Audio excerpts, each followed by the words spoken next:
Welcome to Kalamazoo, Michigan. Actually, it's Portage, Michigan, to the Kalamazoo Air Zoo. I'm Darryl. And I'm Renee. And join us for this adventure.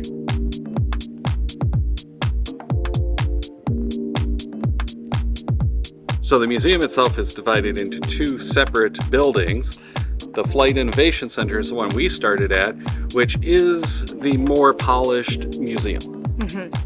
So that one is a really great place to take the kids especially. There's a lot of hands-on things. Yeah, they've got some rides, they've got simulators, all kinds of stuff like that.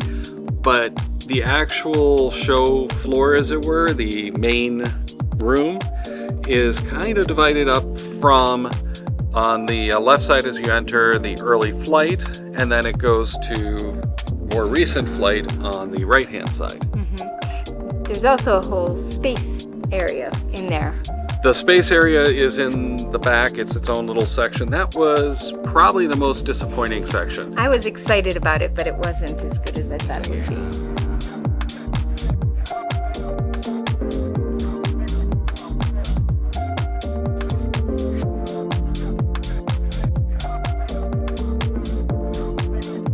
But also off that main hall was the World War II exhibit, where there were some amazing planes. Absolutely.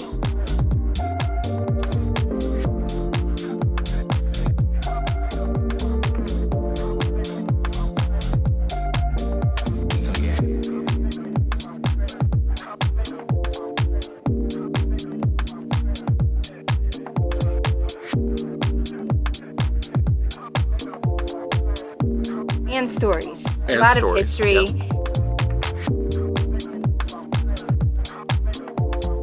There's a whole Women in Aviation series hands-on exhibit as well, which is really good. And while we're here, there's a temporary art exhibit that I really enjoyed that's like tiles with little model airplanes hanging off that really kind of captivated me. It was very cool.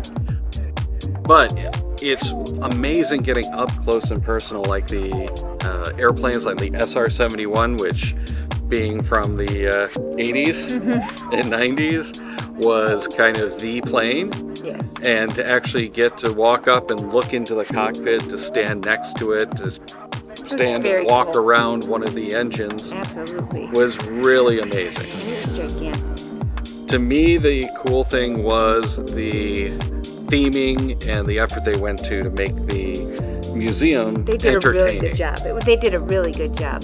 And there's so many different levels of where you can observe. Right up close and personal.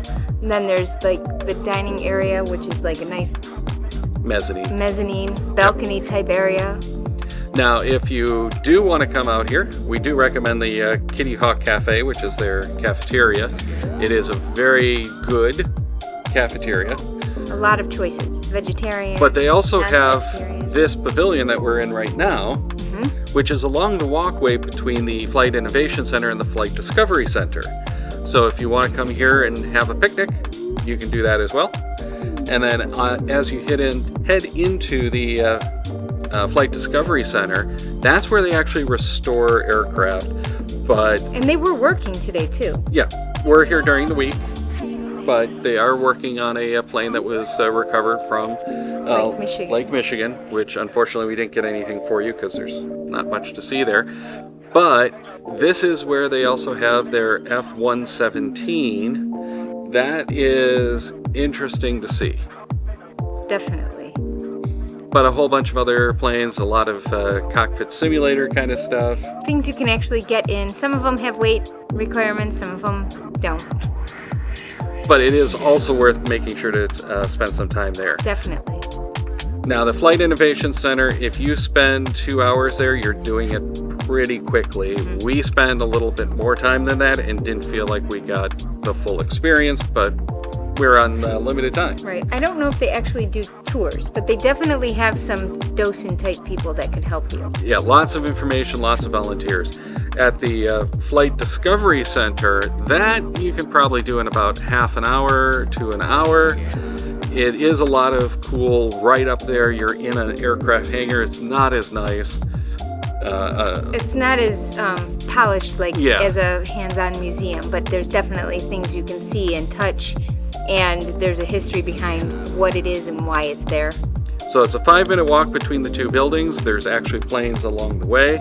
If you're not interested in the planes that are dotting that walk, you can go and take a shuttle that runs every hour between the two buildings.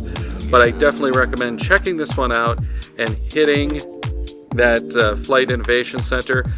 It's a great rainy day, wintertime activity because it is mostly indoors. That is going to wrap up this episode, though. Make sure to check out the icon in the corner so that you can check out the other videos that we do. But on the other side, we're going to do a playlist that has a lot of other attraction videos. So if you want to check out stuff to do, not just in Michigan, but all around the Midwest, check that out and you can see what else we've been doing.